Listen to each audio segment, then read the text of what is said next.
Well, good morning. Give it a hand for the band. They did awesome. Thank you.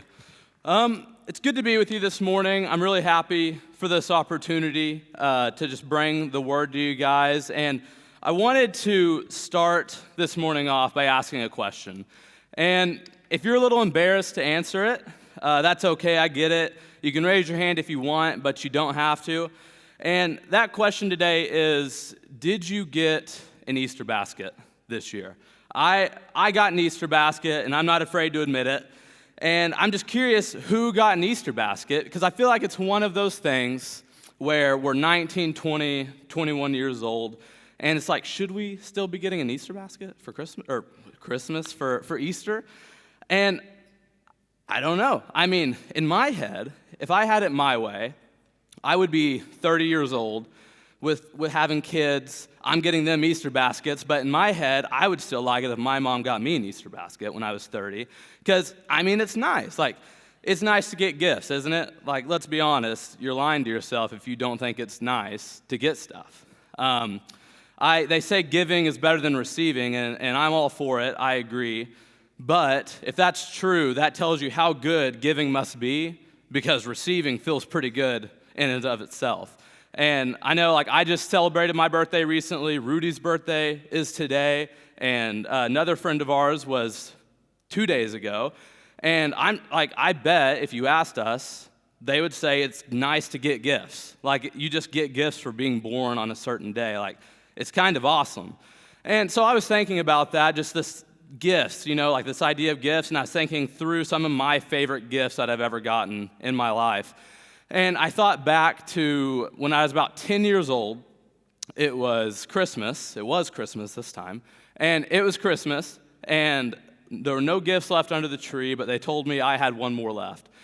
And so I was wondering where it was, looking for it, and they told me to go outside. So I go outside, and my dad brings around a new dirt bike. And I was pumped. Like, I was ready to go. I was waiting for him to show me how to get it started and how to go, and then I was off. And so he shows me how to kickstart it, and then he shows me where the gas is. You just twist the handle. And so right there, I threw him out of the way. I got on that thing, and I started going. And I just took off, and I was weaving in and out of trees. I was going all over the place. In my head, I was in, like, the World Enduro Championship race. Like, I was about to be a world champion. I was going around, racing around, and then I find myself in the backyard, and I'm going in the backyard, and we have a fence a barbed wire fence that separates our property from the neighbor's property. And so in my head, I'm going through this race. I'm not worried about what's really around me, in the long term. So I'm going, and I find myself heading straight for this fence. And in that moment, I'm a good amount away from the fence, but I'm a little too close for comfort. And in that moment, I realized that I never learned where the brake was. And sure, it should have been pretty self-explanatory. It's just right there, those handles, you grab it. But in the moment, I had no idea, because I was 10 years old, like, give me a break.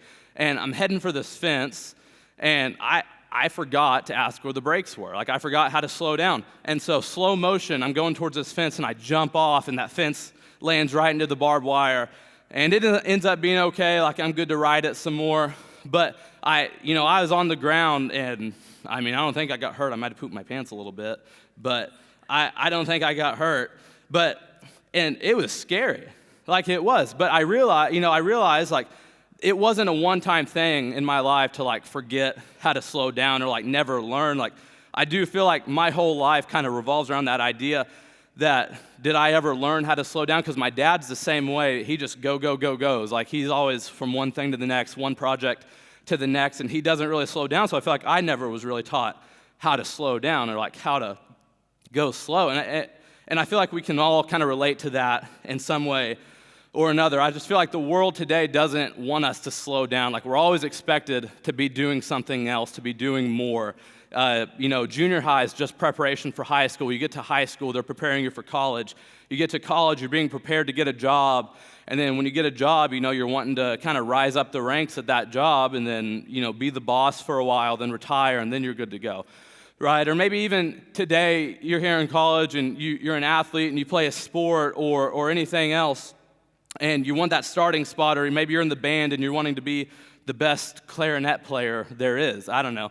But you're always going to be the best, or you're going for that starting spot. You're doing something to try to get better. And I'm not here to tell us that that's bad. Like, I'm not saying that it's bad to be better and to get better, but it's how we do it. Like, how are we going to get better? How are we doing this? Because if we're just rushing through life to go on to the next thing and we're missing out on what's right in front of us, then what are the consequences of that? You know, I in my head when I was on that dirt bike, I was thinking through what my life would be like in 30 years whenever I'm the world champion dirt bike racer. And I wasn't thinking about the fence that was right in front of me, you know, that my bike crashed into. So, like, today, what are you so worried about in your future? Like, are you so worried about your future that you're missing out on what's in front of you right now? In one of my favorite books, Ruthless Elimination of Hurry by John Mark Comer, he says this. He says, "I feel hurried, like I'm tearing through each day, so busy with life that I'm missing out on the moment. And what is life but a series of moments?" We're so busy tearing through our life that we miss out on the moments that make up this life. But what is life but the series of moments that we live through? Are we missing out on the very essence of what our life is because we're so busy trying to go on to the next thing and trying to progress through life? Like, are we so busy that we're missing out on what life is? But I have good news for us today. There's a teacher, and this teacher wants to teach us a new way. Maybe today you're sitting here and you've never learned how to slow down. Like, the world's never taught that to you. There's this teacher who wants to teach us a new way, who wants to teach us a restful life to live, and that teacher's Jesus. And in Matthew 11, verses 28 through 30, Jesus says this. This is the NIV version. He says, "Then Jesus said, 'Come to me, all who are weary and carry heavy burdens, and I will give you rest. Take my yoke upon you. Let me teach you, because I am humble and gentle at heart, and you will find rest for your souls. For my yoke is easy to bear, and the burden I give you is light.'" And then I also want to read the Message translation of this verse, or these verses, because I think the Message translation is just as good. And it goes like this. "Are you tired, worn out, burned out on religion? Come to me. Get away with me and recover your life. I'll show you how to take a real rest. Walk with me and work with me. Watch how I do it. Learn the unforced rhythms of grace. I won't lay anything heavy or ill-fitting on you. Keep company with me, and you'll learn to live freely and lightly." Jesus wants to teach us today how to take real rest, how to be rested people of God. And I love this passage because it's so different than other teachings of Jesus. Jesus, he teaches a lot through things called parables, which are like just stories that he tells. And these stories, you know, we apply those back to our own lives. But this passage that we read here, Jesus isn't telling a parable. He's making a call to his people. He's making a direct call to the people of God, to the weary, to the heavy burden, to the burnt out. Like, that's who he's calling. It's not a story that we have to relate, but it's a call that we have to accept. And Jesus, so what is this call that Jesus gives us? Jesus tells us about this yoke. He says that we need to take his yoke on us. And in high school, I always thought the only thing that was a yoke was like in an egg. So I had no idea what he meant here by take this yoke on you. But what a yoke is in this context is it's a tool used to have oxen carry loads, like carry things. And so it was a tool where you could put two oxen into this yoke, and they would share that burden. It did two things. One, it would help them share that burden so they could carry that load together. And then two, it would help them to kind of get a pace. It would help them to follow the pace of the person that's leading them and guiding them. Because especially if you have young oxen, they tend to want to go faster. They tend to want to kind of just go, because they have all this energy built up inside of them. And if you pair them with an older oxen, a wiser oxen, they go slower, and it forces that younger one to go slow.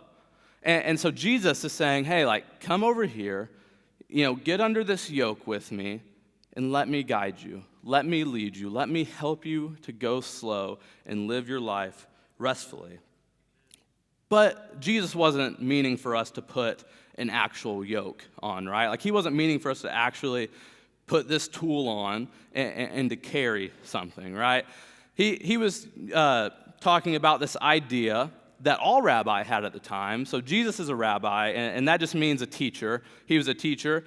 And this idea of a yoke wasn't new to the people who heard this. All rabbi at the time, all teachers had a yoke. They all had kind of these criteria that you follow, but usually most of them, it was hard. Like, it wasn't easy to follow a rabbi or to follow a teacher at this time. Like, it was difficult to do. And Jesus is saying, hey, like, you don't need to do all these things. You don't need to be all these things to follow me. All you need to do is come to me and let me teach you. Like, let me show you the way to do it. Jesus wants to show us how to live this life. And so Jesus is the one guiding us in this yoke. When we take this yoke upon us, Jesus is the one guiding us. And frankly, I feel a lot better about Jesus guiding me than I feel about guiding myself, because it does not always work out the best. And thinking, I was thinking about that the other day, about me kind of guiding myself and how sometimes it does not go right. And I thought about this episode of The Office, my favorite TV show. Michael and Dwight, they're in the car and they're driving somewhere, and they're listening to the GPS to learn where to go because they don't really know where they're at. And Michael's driving, and the GPS says to turn right in 200 feet, and you look over to the right, and it's just a huge lake. And so they're going, and Dwight says, no, don't do that, Michael. Like, it's a lake. And Michael says, the machine knows, Dwight, and then he turns the wheel, and he just drives right into the lake, and then the car just sinks. And sometimes I feel like that's what life is like when I try to lead it, is, man, like, I just drive right into a stinking lake, and the car sinks. But Jesus models this life in a way that we can follow and that we need to follow. Like, he will lead us the right way. And Jesus does this through his own life. He models this through his own life. And one of my favorite stories in Scripture is this story in Mark where Jesus, he's walking through this city, and a guy comes up to him. He says, Jesus, like, my daughter, she's dying. You need to come with me to my house. Like, she's dying. You need to save her. And he says, okay, like, I'll save her. And I always imagine the guy starts running. He's running to his house. And then Jesus, where is he? He's just walking behind him. Like, he's going, but he's just walking. And the guy says, Jesus, come on. Like, you got to hurry. We got to hurry. Like, she's dying right now. And Jesus says, I'm coming. Like, I'm on my way. And he just keeps walking. And while he's walking, he feels something behind him. He feels someone touch his clothes, and he turns around, and there's this woman. And this woman, she's crying, and he talks to her. He's got somewhere to be. His disciples are like, Jesus, what do you do? Like, you got to go. Like, lady, get away from him. Like, he's got somewhere to be. But Jesus turns around. He talks to her. We find out that she had been bleeding for 12 years. She'd been having hemorrhages for 12 years of her life, just bleeding. But because Jesus wasn't in a rush to get anywhere, because Jesus wasn't just sprinting off, Jesus was able to see this woman, help this woman, save this woman that everyone else would have written off. Everyone else would have forgotten about her. They would have never known. Even we would have not known about her. I mean, just imagine if Jesus would have rushed off. Like, the story would have just been as good because he does save that little girl. He gets there and he saves her. And so the story would have been good either way. But because Jesus went slow, because Jesus wasn't hurried through his life, he wasn't as worried about what was ahead of him as what's in front of him. And this woman that was in front of him, he saw because he went slow. And he was able to heal her and save her, this woman that would have been cast out by society, that no one would ever cared about, no one would have loved. Jesus cared for her, and Jesus loved her. And so that's what this call is. Jesus is saying, hey, like, go slow, not only so you don't miss out on the moments that make up your life, but go slow, because when you go slow, you can see the people that make up your world, and you can be with the people that are in your world and save these people that might need you. I mean, who's in your life right now that you don't even know about, that you don't see because you're always going to the next thing? And they need you, they need Jesus, and sometimes that comes through you. And so let's take a step back now in this passage. So we know what this call is, but who is this call to? Jesus, this call that Jesus gives, he calls to the weary and to the burdened and to the tired and to the burnt out. And let's be honest, that's probably most of us today.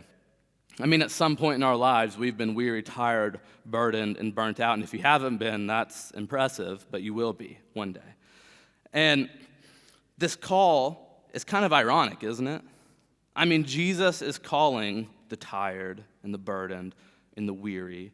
And what's he calling them to? He's calling them to work. Because this yoke, I mean, it's easy. You know, Jesus says, hey, it's easy and my burden is light.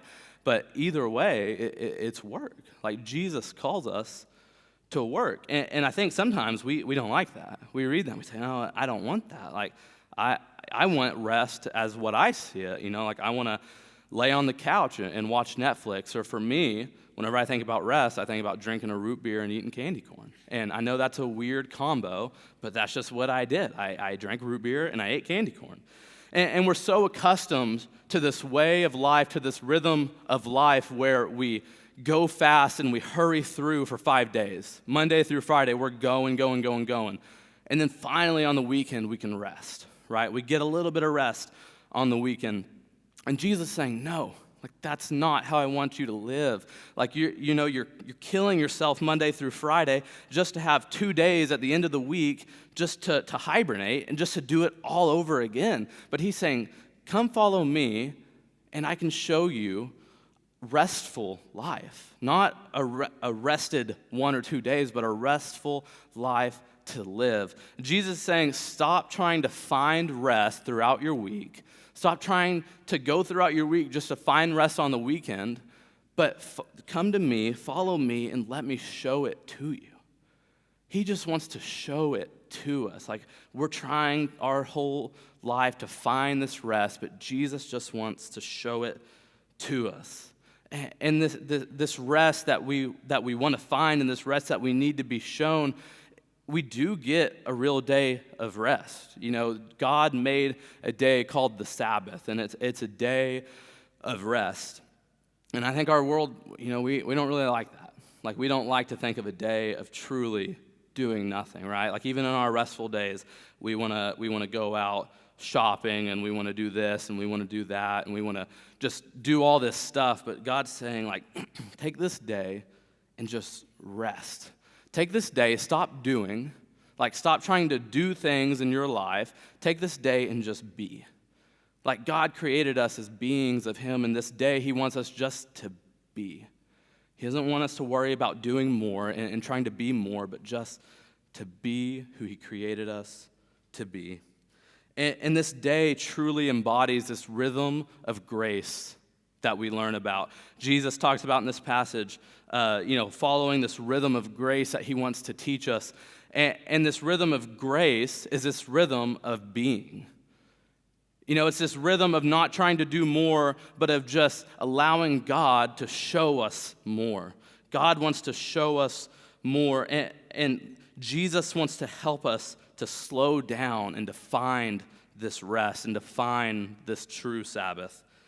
And so what does this look like for us today? Because it's a lot easier said than done. It's a lot easier for me to get up here and tell you to find Sabbath than to actually do it. Because, I mean, I'll be honest, I usually kind of stink at this. Like, I don't always do this the best.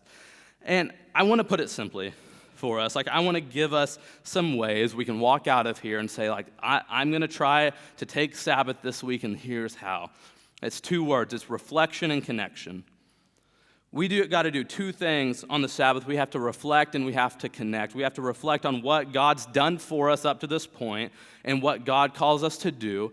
And then we have to connect. We have to connect with God and we have to connect with others. Sometimes on the Sabbath, we like to just lay in our bed all day and do nothing and just watch YouTube, right? I mean, like, I like it too. But we have to connect with God and connect with others on this Sabbath. And so let Jesus open your eyes today. Let Jesus teach you how to slow down. And when we allow Jesus to teach us this, we're able to see this poor bleeding woman that's in front of us. We're able to see the people in our world that need our help, that everyone else has passed up on, that we've passed up on countless times. We're able to see those people in our lives, and we're able to help them. And so I call you today to take a Sabbath. I know it's hard and it's not easy being in college, being on this college schedule, but it's so vital that we take this rest, to take this true rest. And so reflection and connection, that's what it comes down to, is can we reflect on what God's done and connect with God to learn what he wants us to do next? And just don't be in such a rush in our lives that we miss out on the moments that make it up. And don't be in such a rush in our lives that we miss out on the people that make it up. Because, that's what it's about. Because when we rush through life, what we do is we neglect love.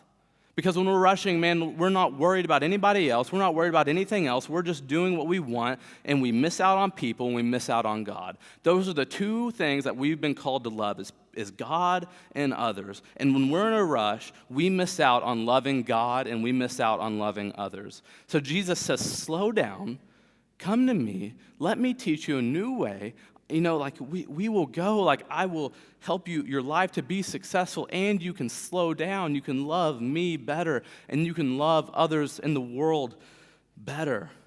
So today, I just call you to accept that invite that Jesus gives and to take his yoke upon you, take this work upon you, Jesus' work and his restful work, and find out what true rest means. Pray with me.